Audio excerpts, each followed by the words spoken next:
En este mundo se producen acontecimientos desconcertantes, a veces trascendentes, que por desidia o prejuicios de los medios de comunicación no llegan a la opinión pública o llegan tan manipulados que nadie se los cree. Por ejemplo, estoy convencido de que muchos de ustedes han oído hablar de los llamados círculos de cosechas.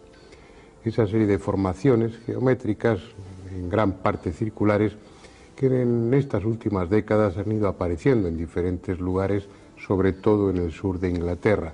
Y estoy convencido también de que casi todos ustedes no han vuelto a interesarse por el tema porque en su día vieron, a través de la televisión o en los periódicos, que todo se limitaba a una broma de dos jubilados ingleses. Pues bien, desde ahora, y anticipándome al programa, les aseguro que lo de la broma de los jubilados es una pura patraña.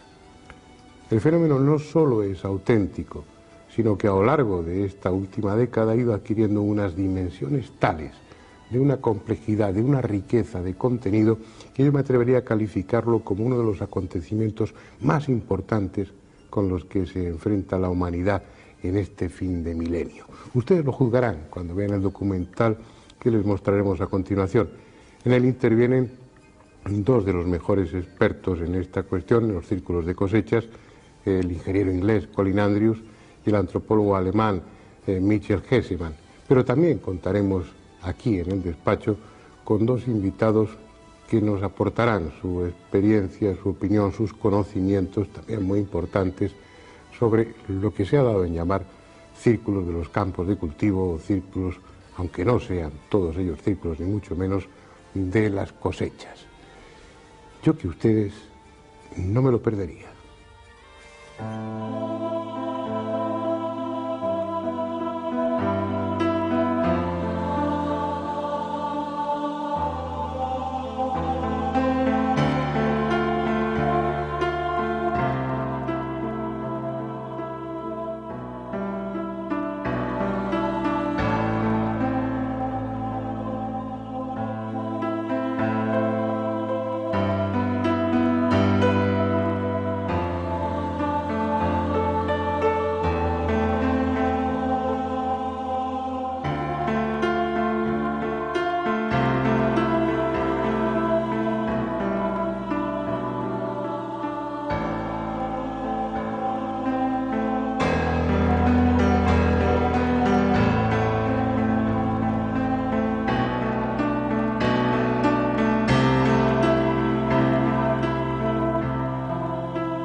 Ahí están.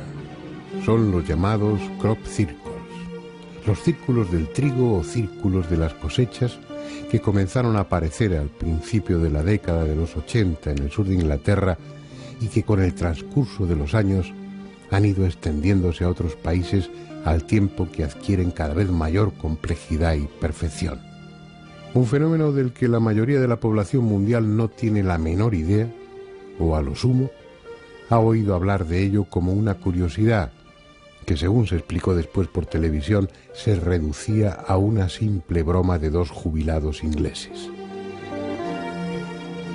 Sin embargo, les sugiero que presten atención a este programa, porque como podrán deducir después, se trata de uno de los acontecimientos más extraordinarios y desconcertantes con los que se enfrenta la humanidad en este fin del milenio.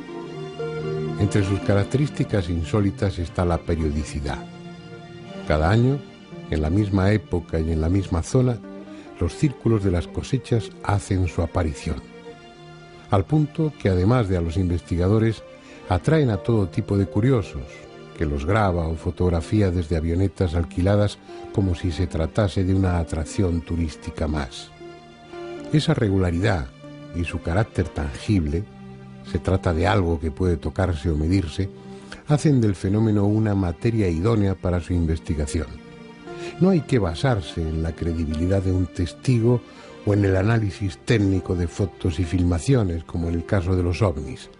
Aquí el investigador puede venir y estudiarlo directamente. La primera consecuencia de ese estudio es que se trata de un fenómeno auténtico provocado por alguien inteligente que sigue una estrategia determinada y se sirve de medios técnicos desconocidos.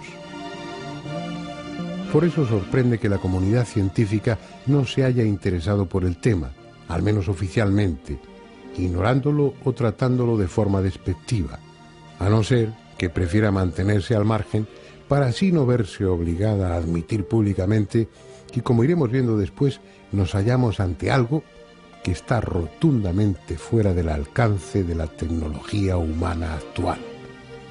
Los primeros casos se produjeron en Australia durante los años 60. Se trataba de círculos sencillos que aparecían de cuando en cuando.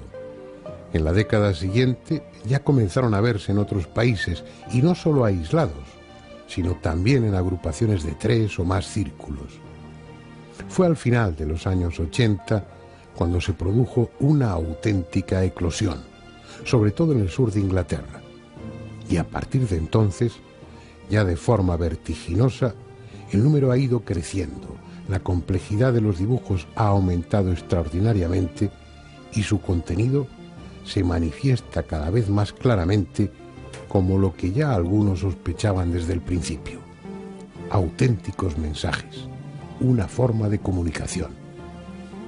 En 1999 aparecieron cerca de 4.000, desde Inglaterra hasta Canadá, pasando por Austria, Estados Unidos, República Checa, Australia, Holanda, Alemania, como si su intención fuese la de convertirse en un fenómeno mundial. Veamos ahora cómo son los llamados círculos de las cosechas. Su tamaño oscila entre unos pocos centímetros de diámetro y varias decenas de metros, formando agrupamientos que en ocasiones cubren hasta 1 hectárea de terreno. El nombre les viene dado por aparecer casi siempre sobre los cultivos, en zonas con hierbas altas, habitualmente cereales, y con mayor frecuencia en los campos de trigo. Las épocas de aparición de los círculos son la primavera, cuando los tallos han alcanzado ya cierta altura, y el final del verano, coincidiendo con la maduración del grano. Respecto a su origen, la ciencia institucionalizada trató en un principio de encajarlos como fuese dentro de los procesos naturales, atribuyéndolos a la acción de remolinos de aire, de hongos o a la simple acción de labriegos bromistas, de la que luego nos ocuparemos. Durante un tiempo fue apoyada oficialmente la tesis del profesor Terence Maiden, que los explicaba como la consecuencia de presuntos remolinos de plasma que descendían hasta el suelo y con su giro trazaban los círculos. Como hipótesis es un puro disparate, pero mientras fueron círculos simples, sirvió para dejar a salvo la dignidad de la comunidad académica, empeñada siempre en explicarlo todo, aunque, como en este caso, no tenga la menor idea de qué se trata. Vayamos a los detalles y a través de ellos obtengamos elementos de juicio para deducir si son obra de un bromista o, sencillamente, si son siquiera obra humana. Lo que a primera vista más impresiona es la perfección del trazado cuando se las contempla desde el aire. Parecen realizados a base de compás, regla y cartabón, como podría hacerlo un delineante sobre un tablero de dibujo. En el suelo, dentro de las figuras, puede observarse que los tallos no están rotos ni quebrados. Están simplemente curvados a pocos centímetros del suelo hasta quedar tumbados y dispuestos en espiral. De hecho, siguen creciendo normalmente en esa posición. Por si fuera poco, En muchas ocasiones, sobre todo en los diseños de forma rectangular, los tallos están entrelazados alternativamente, por grupos, constituyendo un auténtico mosaico vegetal. Es muy improbable que un farsante logre diseñar estas figuras sobre el campo durante la noche, en la oscuridad. Si después se entra en un círculo falso, podemos darnos cuenta que las plantas no están tumbadas en el suelo, sino que están rotas, no están dobladas, no están deformadas. En los círculos falsos no tenemos las diferentes anomalías químico-físicas. Además, cuando fueron analizadas algunas de ellas, entre los círculos más complicados, se descubrió que para crear estos pictogramas se empleaba una geometría muy compleja. Se ha comprobado que dentro de las formaciones hay un remanente de energía, tanto más activa cuanto más recientes son. Esa energía, hasta ahora desconocida, interactúa con otras que sí son medibles. De esa manera, se ha determinado que en el interior de los círculos el campo magnético es un 300% más intenso que en el resto del cultivo. Lo que no solo perciben los instrumentos de medida, sino cualquier aparato electrónico, como las cámaras de televisión o los teléfonos móviles. También en muchos de los círculos se han detectado niveles anormales de radiactividad. Sea cual sea esa energía, resulta evidente que afecta a los seres vivos, en esta ocasión a las plantas. Si los tallos son muy jóvenes, las semillas, el grano, no llega a madurar y muere. Si la formación de los círculos se produce más avanzada la estación, con las espigas más desarrolladas, el grano madura, pero se vuelve estéril. En ambos casos los granos aparecen deformados. En cambio, si al formarse el círculo el cereal está ya madurando, sus tallos y espigas crecen más planas que en el resto del cultivo. Igualmente, los tallos jóvenes del interior de los círculos presentan nódulos mayores y pueden doblarse sin romperse mucho más que los del exterior. El profesor Levengood de la Universidad de Michigan realizó un sencillo experimento sometiendo a tallos normales a los efectos de un horno de microondas, de los que hay en cualquier cocina, y obteniendo resultados muy parecidos. Es decir, nos encontramos ante un fenómeno de características extraordinarias que no solo afecta al magnetismo y la radiactividad del terreno, sino que además altera la estructura molecular de las plantas. Pero lo que resulta más extraordinario aún, esa energía presuntamente causante de los círculos de las cosechas permanece allí de alguna forma, conservando sobre el terreno la memoria del diseño del dibujo que está representado. En 1998, el ingeniero Colin Andrews realizó un experimento que así parece demostrarlo. Colocó agua destilada en recipientes adecuados dentro de alguno de los círculos de las cosechas y luego, mediante un espectrógrafo, comprobó que a nivel molecular el agua tendía a ordenarse de una forma parecida a la del dibujo en cuyo interior había estado, como si en ese lugar hubiese algo, un campo energético, con el esquema del dibujo memorizado y esa información hubiese pasado al agua reordenando sus moléculas. Para apreciar la diferencia, observen esta fotografía. En ella puede verse la disposición que adoptan las moléculas de agua en condiciones normales sin la influencia de los círculos. Campos de energía codificada, o vaya usted a saber qué otra cosa, puesto que no hay palabras adecuadas para definir algo que ignoramos lo que es, capaces de producir todas esas alteraciones que hasta ahora hemos descrito y que se sirve de métodos precisos, geométricamente impecables, hasta para doblar las espigas, como descubrió Roy Dalton para su sorpresa. Este ingeniero aeroespacial inglés ha podido comprobar que la espiral que se forma en los círculos de las cosechas corresponde a un modelo matemático concreto que se repite en todos los círculos auténticos. La espiral interna del círculo corresponde a un vórtice, a un remolino de contracción, una fuerza que va hacia el centro, en tanto que la línea que forma el borde, el círculo exterior, gira de forma distinta y en dirección opuesta. Nos guste o no, el hecho es que detrás de los círculos hay una tecnología que rebasa nuestra capacidad de comprensión. La cuestión ahora es saber quiénes están dibujando esas fantásticas figuras sobre nuestros campos y para qué.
Por lo que llevamos visto hasta ahora y por lo que después descubriremos sobre el contenido matemático y simbólico de los llamados círculos de las cosechas, no es exagerado decir que se trata de uno de los acontecimientos más desconcertantes y tal vez más trascendentes de esta época.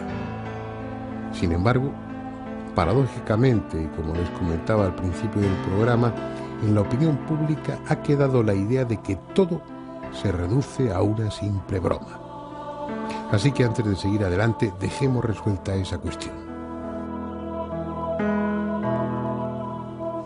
El 9 de diciembre de 1991, el periódico inglés Today publicaba la noticia de que dos jubilados ingleses, Doug Bower y David Chorley, confesaban ser los autores de todos los círculos aparecidos durante 13 años, hasta esa misma fecha. Obviamente, la idea me hace reír por lo absurdo que es.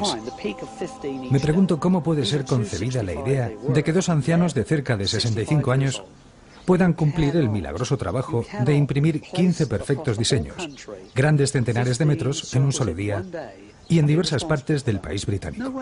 Es imposible. Solicitamos a los dos jubilados realizar uno de los diseños delante de la cámara. Lo que diseñaron sobre el terreno fue impreso también por las cámaras fotográficas de diversas personas presentes. A veces hago ver algunas de estas fotos durante mis conferencias, de las cuales normalmente se ríen todos. Lo que inmediatamente se nota en las imágenes es una gran confusión. No hay simetría, ninguna de las bellísimas simetrías vistas hasta aquel momento. En el terreno las plantas resultan rotas, reducidas prácticamente a pedazos. Esto demuestra claramente que aquello que nosotros vemos, que observamos cuando nos encontramos frente a aquellos espectáculos de perfección, no es lo que han hecho ellos. El asunto es tan ridículo que no se mantiene en pie. Obviamente es posible que los dos oportunistas hiciesen uno o una docena de círculos, como podría hacerlo cualquiera. Pero esos círculos son algo que nada tiene que ver con los auténticos.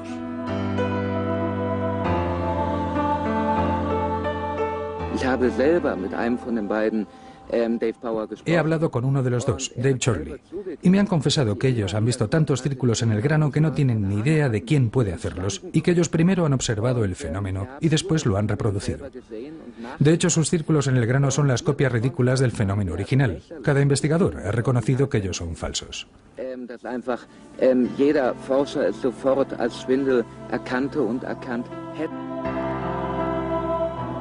Solo con contemplar la armonía y elegante diseño de los auténticos círculos sería suficiente para descartar el tema de los jubilados bromistas, uno de los cuales, por cierto, lleva ya tiempo muerto. Pero es que la cuestión va mucho más allá de lo estético.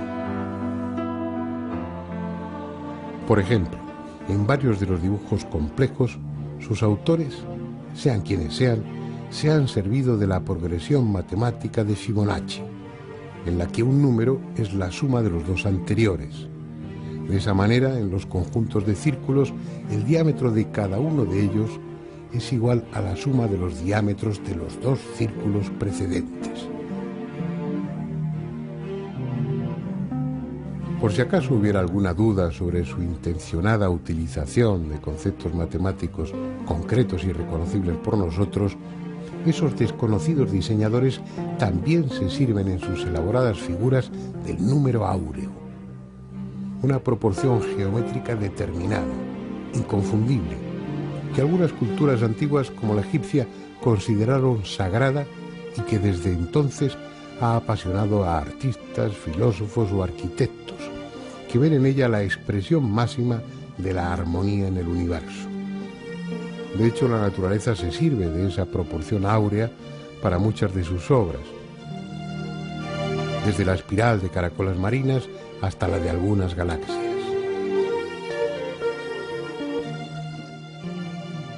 Número áureo y desarrollos fractales, es decir, series en las que a partir de los bordes de una figura se van formando otras idénticas cada vez más pequeñas.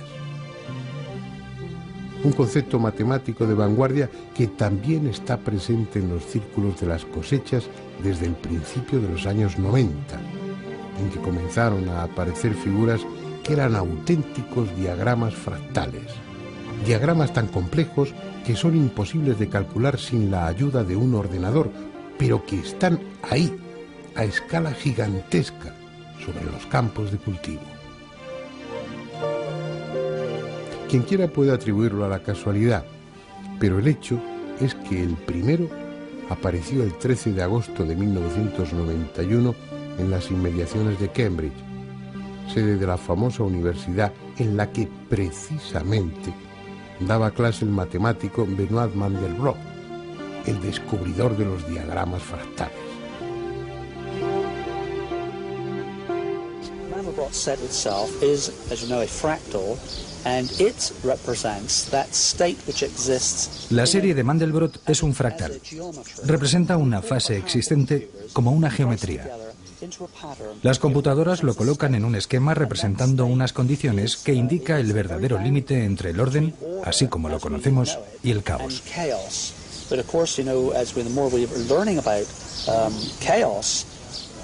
El fractal representa el límite entre las dos fases, en el preciso momento en que el orden se vuelve caos y el caos vuelve nuevamente al orden. Creo que es muy importante que nosotros comprendamos cuándo es el momento en el cual el orden desaparece y vuelve el caos.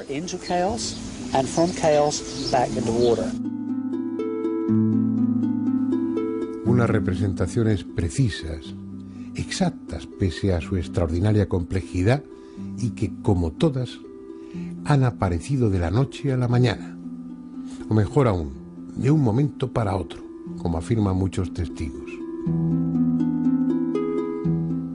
La obra de seres inteligentes que utilizan medios para nosotros incomprensibles.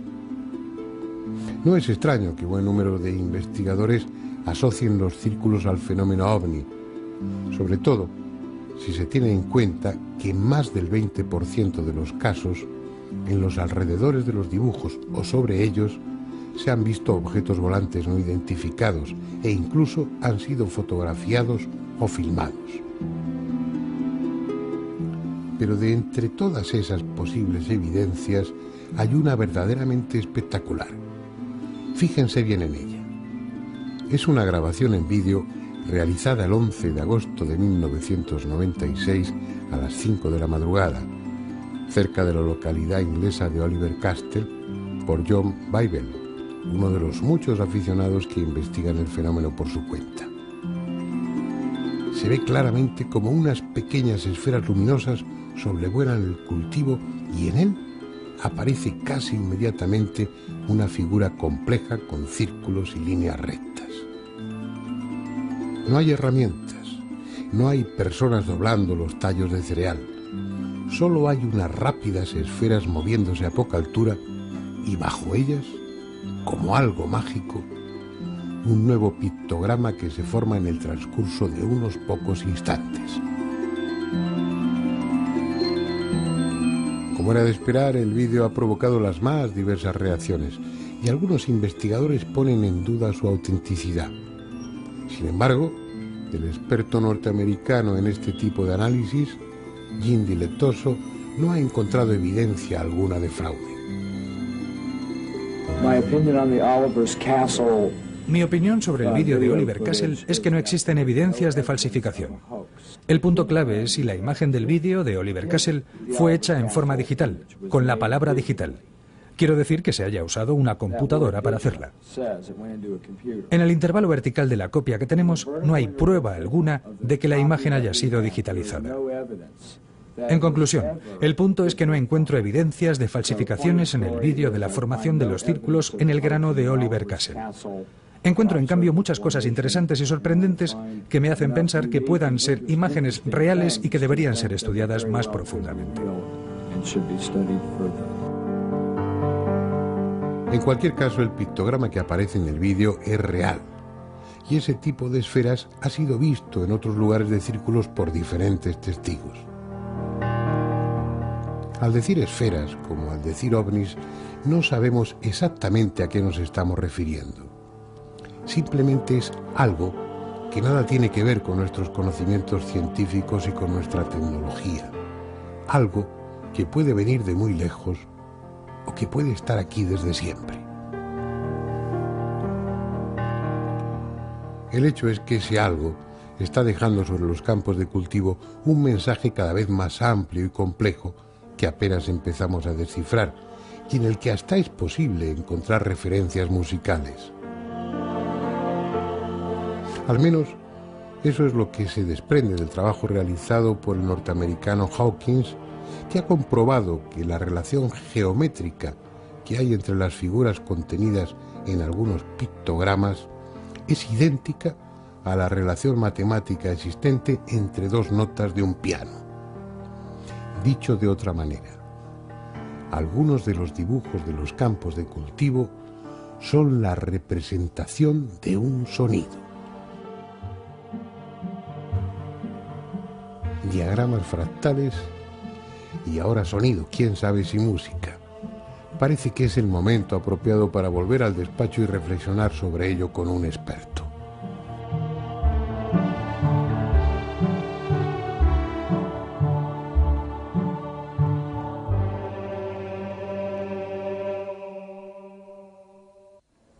Como estamos viendo en el tema de los círculos de las cosechas, han ido apareciendo, sobre todo a lo largo de esta última década, formaciones cada vez más complejas en las que están presentes conceptos matemáticos muy de actualidad, que uno, si tiene una enciclopedia en casa antigua, no encuentra incluidos esos términos porque corresponden a las matemáticas actuales. Uno de ellos es el de los fractales. Y bueno, aunque en el guión yo cito el tema, creo que es fundamental que hablemos con alguien que conoce los círculos de cosechas muy bien, que ha estudiado esa cuestión a fondo y que además tiene la formación matemática y técnica suficiente para que nos explique cosas que yo no sabría explicar. De hecho, no lo he podido hacer en el guión por falta de conocimientos matemáticos. Juan Ignacio Cuesta, él es periodista y es investigador adscrito al Departamento de Periodismo 3 de la Facultad de Ciencias de la Información de la Universidad Complutense de Madrid, además de espeleólogo y además de otras muchas cosas, ¿no? Un hombre tremendamente inquieto, al que agradezco que esté aquí acompañándonos y al que de entrada le pregunto a bocajarro, ¿qué son los fractales? A ver si eres capaz de explicarlo de una manera asequible para mí. Técnicamente, un fractal es una superficie, un cuerpo geométrico, cuya dimensión topológica es menor en un punto a su dimensión fractal. ¿Esto qué quiere decir? Pues lo voy a decir de una manera que se pueda comprender vulgarmente. Esto significa que un fractal es una superficie limitada, o sea, finita, que tiene límites, cuyo borde, cuyo perímetro tiende al infinito. Cuando uno ve gráficos de geometría de fractales, lo primero que se capta es cómo esa misma figura se va descomponiendo, por decirlo así, en otras idénticas progresivamente más pequeñas, como formaciones estéticamente muy curiosas y, por lo visto, matemáticamente apasionantes, ¿no? Para que nos demos cuenta de lo que es un fractal, podemos hacer lo siguiente: coger un triángulo, dividir cada uno de sus lados con un punto al centro y coger otro triangulito que sea la mitad justo del que tenemos e irlo colocando en cada uno de estos 3 puntos, con lo cual tenemos una estrella de 6 puntos. Luego a cada uno de esos lados de ese polígono lo podemos dividir por la mitad y añadirle otro triangulito que sea la mitad justo, y así hasta el infinito. Entonces tendríamos 2 tipos de desarrollo: un desarrollo, como tú bien decías antes, que es de orden creciente, y un desarrollo que es de orden decreciente.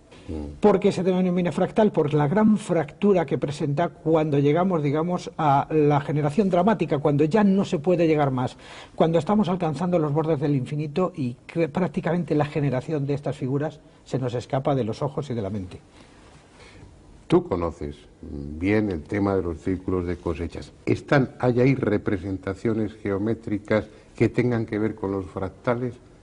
Bueno, vamos a ver, siguiendo todos los círculos de cosechas a los que he podido tener acceso desde hace aproximadamente 20 años, a todos los que he podido tener acceso, he detectado 2 tipos de formas. Una, las que se corresponden con la geometría euclidiana, o sea, círculos, rayas, puntos, triángulos, que hay, bueno, podemos hablar de que pueda existir un cierto fraude, pero hay figuras fractales. Y una figura fractal es imposible de hacer con ningún mecanismo que nadie tenga.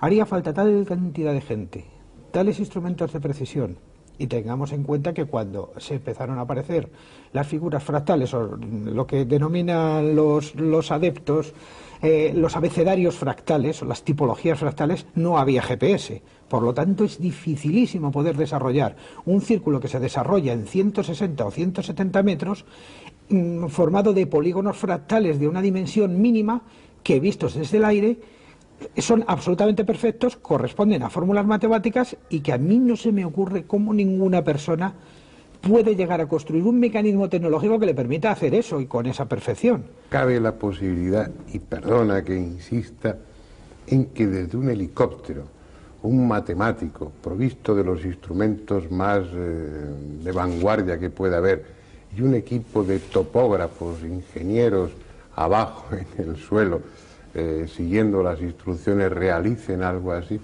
Es muy difícil.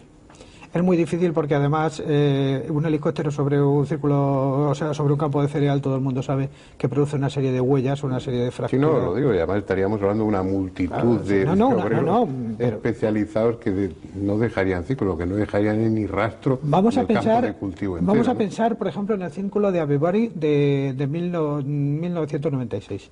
Ese círculo está formado por cerca de 2.500 piezas, todas distintas y perfectamente sincronizadas dentro de una geometría fractal. No se me ocurre cómo se puede hacer eso. Hombre, siempre hay un genio que puede estarnos engañando, pero desde luego solamente el hecho de que exista ese genio que nos está engañando ya es maravilloso. Ya ese es un misterio en sí, quién tiene ese cerebro y quién tiene esas capacidades.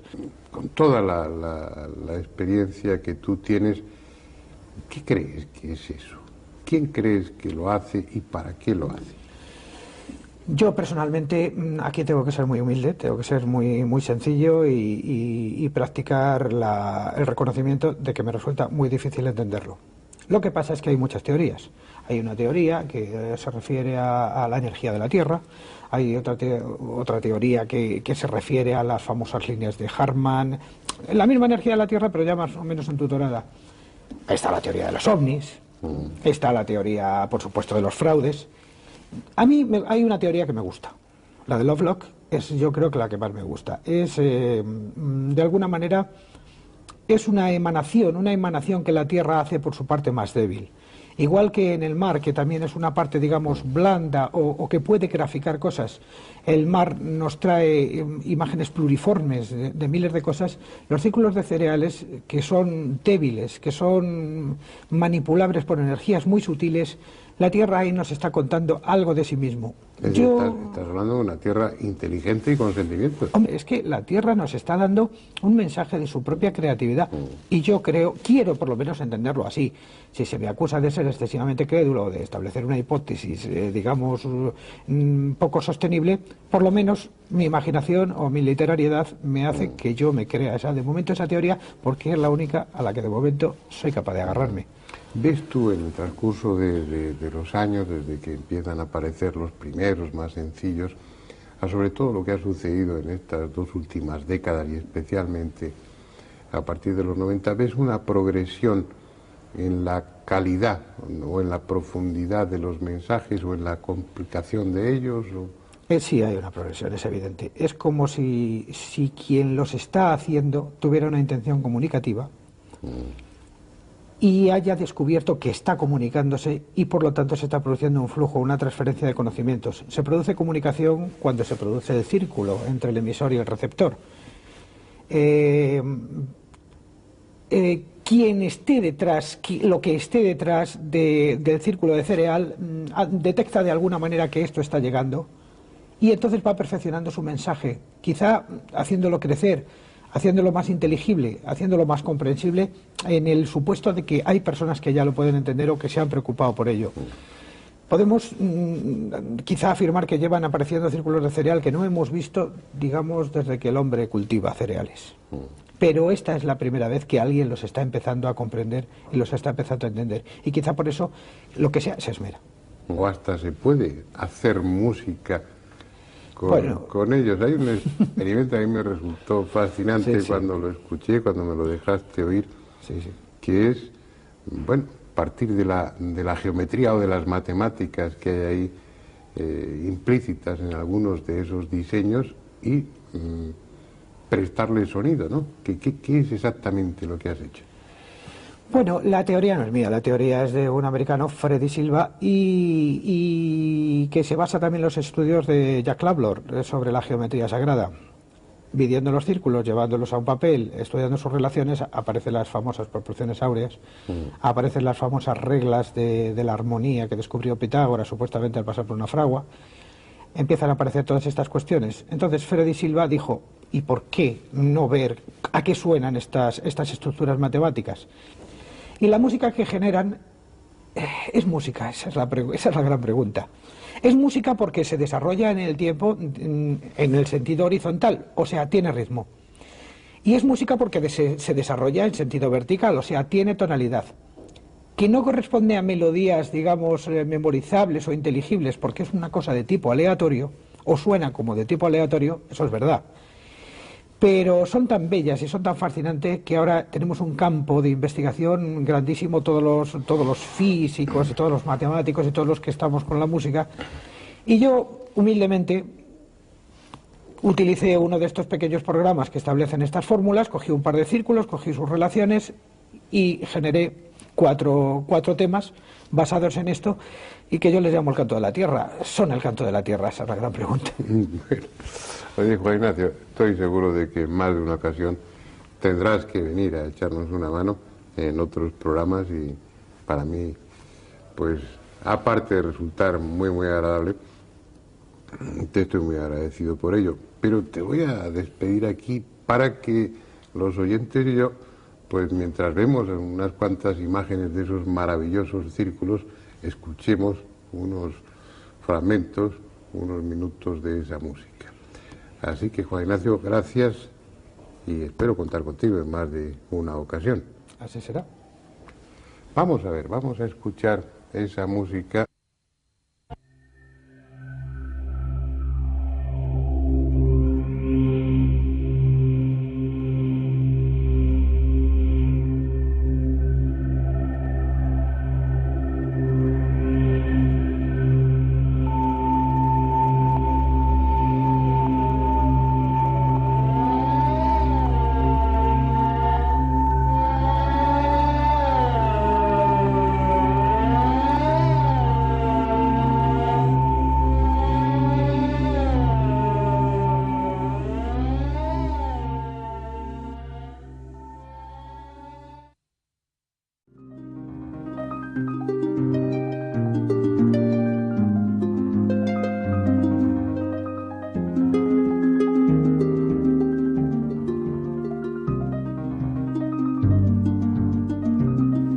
Sea cual sea su origen, lo evidente es que los llamados círculos de las cosechas responden a una intención. Primero llamaron nuestra atención. Era un fenómeno nuevo, espectacular, que se repetía cíclicamente y que tras las lógicas dudas iniciales nos vimos obligados a admitir que tenía una procedencia no humana. Después, al descubrir que en esos diseños se incluían conceptos matemáticos y geométricos precisos, además de sorprendernos y admirarlos, experimentamos la necesidad de fijarnos con atención en ellos, de estudiarlos, para buscar otros contenidos aparte de los estéticos. De esa forma, hemos ido descubriendo, sin esfuerzo, esa es la realidad porque los hacedores de círculos son muy explícitos, que además de un lenguaje universal, el de las matemáticas, que conecta directamente con nuestra inteligencia consciente, están utilizando otro tipo de lenguaje, el de los símbolos, también con un carácter universal, pero dirigido no a nuestra consciencia, sino a nuestro inconsciente. Aunque han aparecido en diferentes países y da la impresión de que el fenómeno tiende a hacerse universal, parece claro que ellos sienten predilección por una zona determinada del planeta, el sur de Inglaterra. Allí aparecen desde hace más tiempo, con más frecuencia y mayor abundancia. Es una región que, por causas no bien conocidas, fue ya hace millares de años elegida por los sacerdotes astrónomos de las culturas megalíticas para levantar sus monumentos. En esa parte de Inglaterra quedan los restos de muchas alineaciones de menires, alguna tan elaborada y colosal como la de Stonehenge, y colinas artificiales como la de Silbury Hill, obras ciclópeas, rodeadas por otras más modestas, muchas ya apenas reconocibles, pero todas ellas con forma circular. Es el mismo paisaje que sirvió de escenario después para el mito del rey Arturo, sus caballeros de la mesa redonda y la leyenda del Santo Grial. El por qué prefieren ese lugar no lo sabemos, pero es posible que, como muchos aseguran, esas corrientes de energía que al parecer recorren la Tierra formen allí una red más espesa e intensa. Sea por esa u otra razón, a los extraordinarios dibujantes de los llamados círculos de las cosechas parece gustarles esa zona. De la misma forma, también parecen tener un claro interés en que sus diseños representen símbolos de carácter esotérico, en el sentido más cósmico y trascendente de la palabra, símbolos pertenecientes a las más diversas culturas y que sean fácilmente reconocibles por nosotros.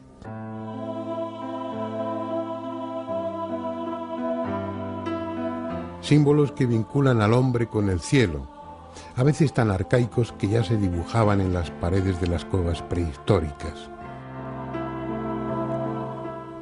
o tan universales como la svástica, símbolo del sol moviéndose en el cielo, presente en todas las culturas, desde la antigua India a Norteamérica, desde China a la Europa celta.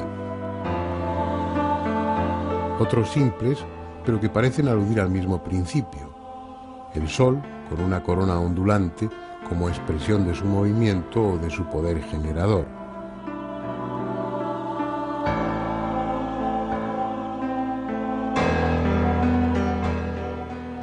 Círculos que se superponen parcialmente, delimitando con sus intersecciones cruces o flores esquemáticas, comunes en la simbología esotérica y que suelen representar la integración de planos o mundos diferentes, desde lo material a lo mental o desde lo espiritual a lo divino.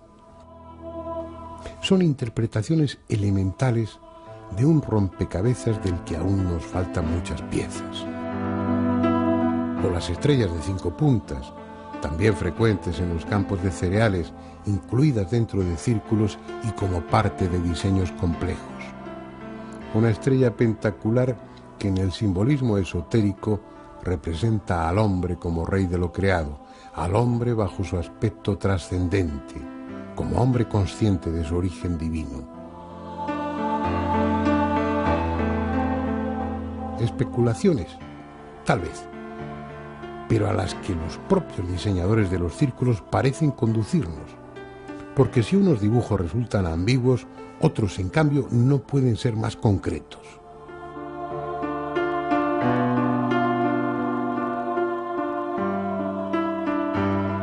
Como este, ni más ni menos que un perfecto árbol sefirótico, la pieza emblemática de la Cábala, con sus 10 sefirot y sus 22 senderos, el árbol de la vida, con los caminos y etapas que descienden desde Dios hasta el hombre y el mapa que éste ha de recorrer para alcanzar el carácter divino que supuestamente le corresponde. Un símbolo tan reconocible, tan evidente como este otro, formando parte de un diseño complejo con 2 pentáculos superpuestos inscritos en un círculo que apareció en 1997, está, sin posibilidad de error, el Ankh, la cruz egipcia, otro símbolo cósmico que relaciona al hombre con la eternidad, la llave que los dioses egipcios llevaban en su mano.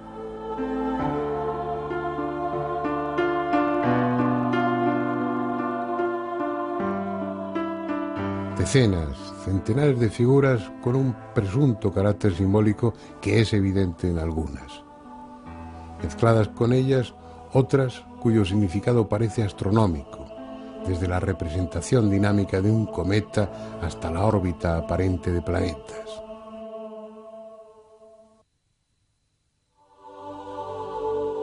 Han estado ahí, en los campos de trigo o de cebada. Han desaparecido tras la siega para volver a aparecer a la primavera siguiente. Así, década tras década, cada vez con diseños más elaborados, más rotundos, más directos. Son, sin duda, fragmentos de un mensaje aún incompleto. Pero tal vez no haya que esperar mucho más, porque ellos, los hacedores de los círculos de las cosechas, están siendo cada año más claros y explícitos, como si pensaran que ya ha llegado el momento.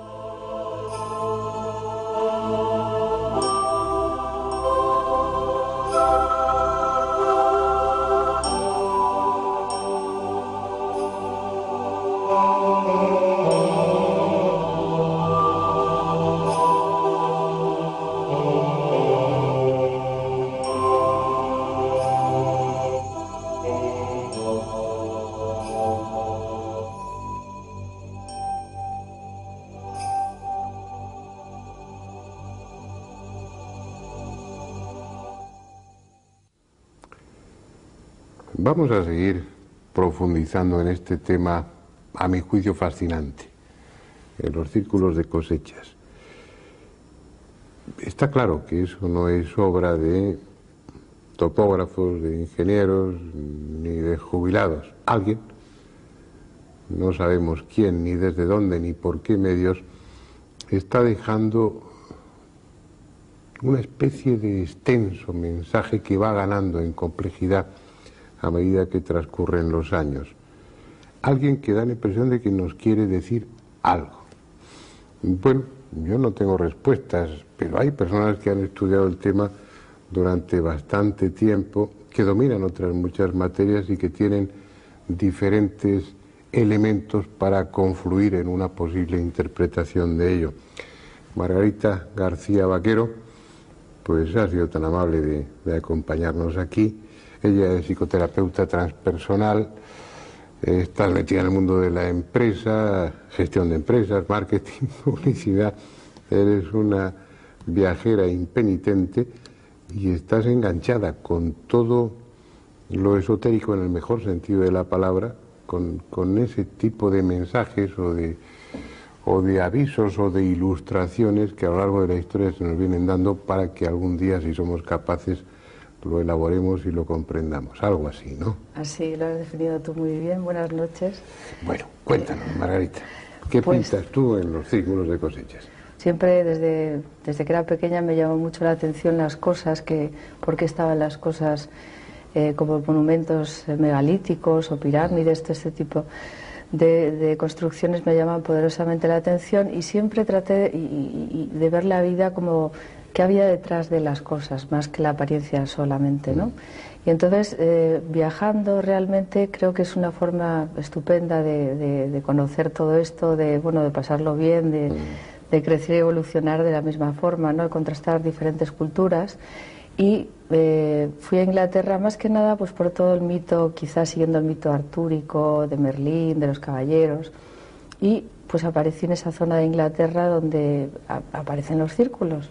Entonces, ya que estaba ahí, pues decidí ir a acercarme a ellos, a ver lo que era realmente, porque yo había visto aquí en revistas información sobre que aparecían o que sí hacían dos abuelitos que lo hacían y todo eso. Y nada, fui allí, empecé a investigar el tema, la verdad que me empezó a apasionar mucho porque vi que encajaba en todo lo que yo había buscado y en lo que había trabajado a lo largo de mi vida, y que eso iba, no sé, creando una historia que cada vez se cerraba más y con un sentido más lógico y más claro para mí. Pues Pero hablas de sentirlo, tal vez a nuestros espectadores les interese saber que aparte de esa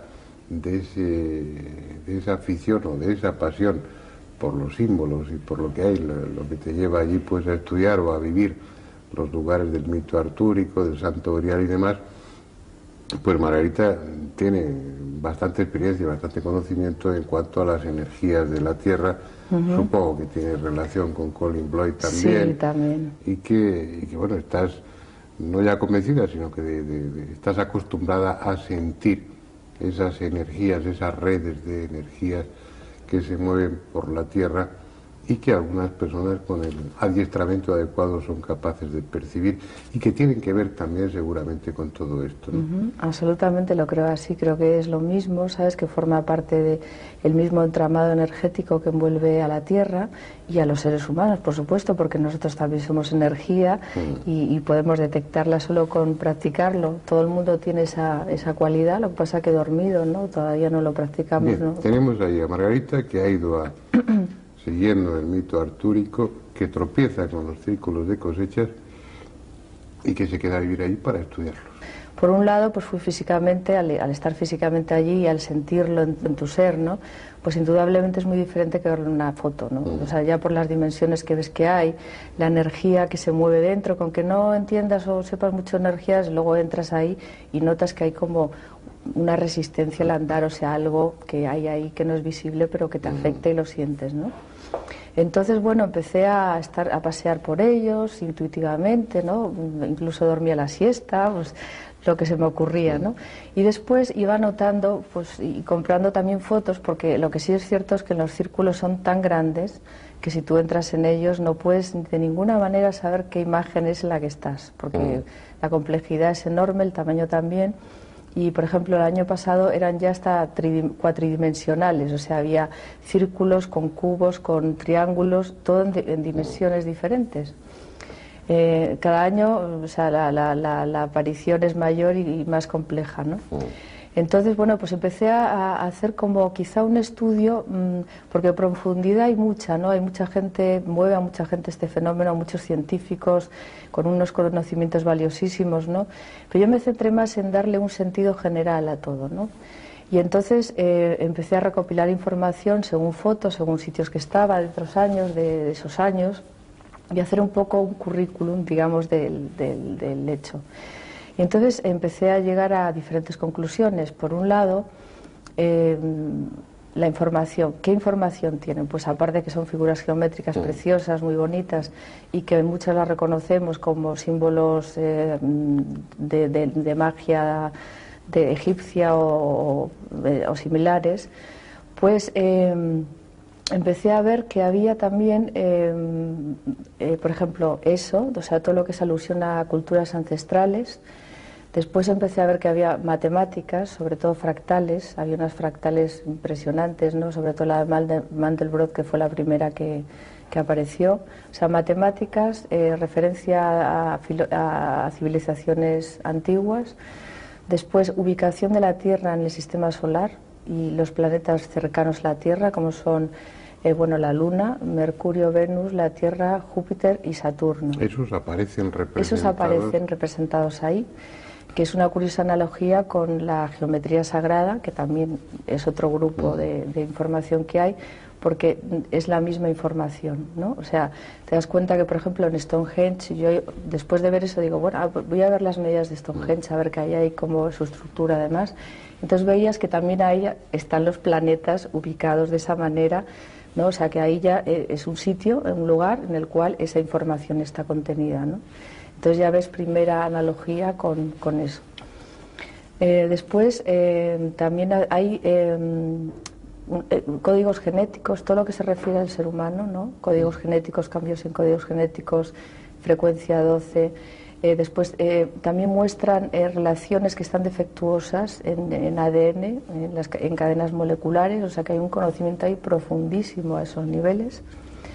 Y después hay también mucha alusión a, por ejemplo, como los indios Hopis, a sumerios, etcétera, etcétera, ¿no? O sea, todo eso es la información tal y como pero se tremendamente heterogénea, vasta, amplísima, sí, geográfica e históricamente. Es una mezcla de muchas cosas y el denominador común, o los denominadores comunes, unas veces las matemáticas, otras veces lo astronómico, otras veces lo humano.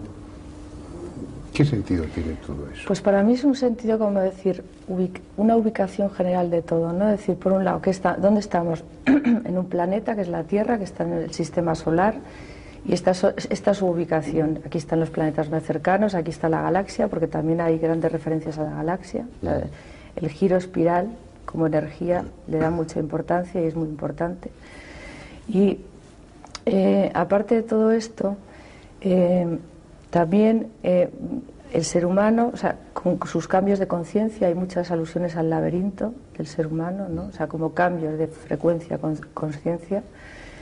Y después también aparecen algunas figuras como de animales, también incluye el reino animal. Es como que está toda la creación, todos los seres que estamos implicados en la Tierra y en el universo, como ¡pum!, nos llama la atención así. Y después también, al hacer alusión a culturas antiguas que poblaron el planeta y que nos dejaron su mensaje, pues también como diciendo, en el pasado ya hay avisos, hay información que os queremos dar y que también está aquí ahora en este momento, ¿no?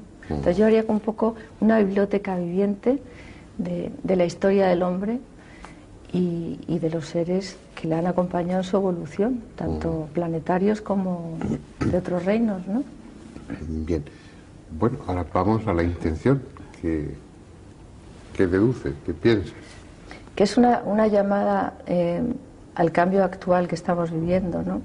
En el cual nos dicen que reconozcamos un proceso vital, porque la vida son ciclos evolutivos que nunca paran, que estamos en un momento muy importante en el cual hay que recordar el mensaje que nos dejaban todos nuestros ancestros, descubrir qué quiere decir, ¿no? Y descubrir que es una llamada a la unidad de todos los seres vivos que hay en el universo, ¿no? Y que entremos, que es importante que tengamos conciencia de la Tierra como ser vivo, no como un trozo de roca que gira en el espacio sin más, y que es importante en este momento, en esta frecuencia vibratoria que está ocurriendo, este cambio de conciencia, ajustarnos como un dial de radio a esta emisora gigantesca que es el universo, ¿no? ¿Tú crees realmente que se está produciendo un cambio de conciencia? Yo creo que realmente hay un incremento de la vibración de las cosas y realmente no es lo mismo. O sea, se está desmoronando el sistema, se está desmoronando las creencias, los valores, las religiones, las familias, todos los conceptos como que nos quedan antiguos, ¿no? No son malos, simplemente que ya no son útiles. Hemos progresado y necesitamos algo diferente, ¿no? Algo que nos haga dar un salto de conciencia, que nos amplíe la visión de nosotros mismos y del lugar donde estamos, ¿no?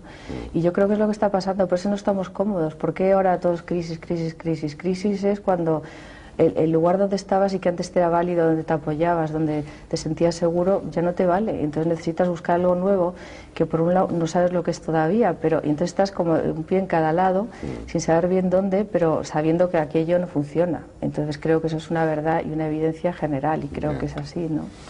Aparte que científicamente a niveles de códigos genéticos y demás, es algo demostrable. Lo que pasa es que los medios de comunicación tampoco, sobre todo aquí en España, tampoco hacen mucho énfasis a esto, y hasta ahora todos los cambios o hablar de cosas sutiles es como de brujería o de gente rara, ¿no? Entonces, los círculos de cosechas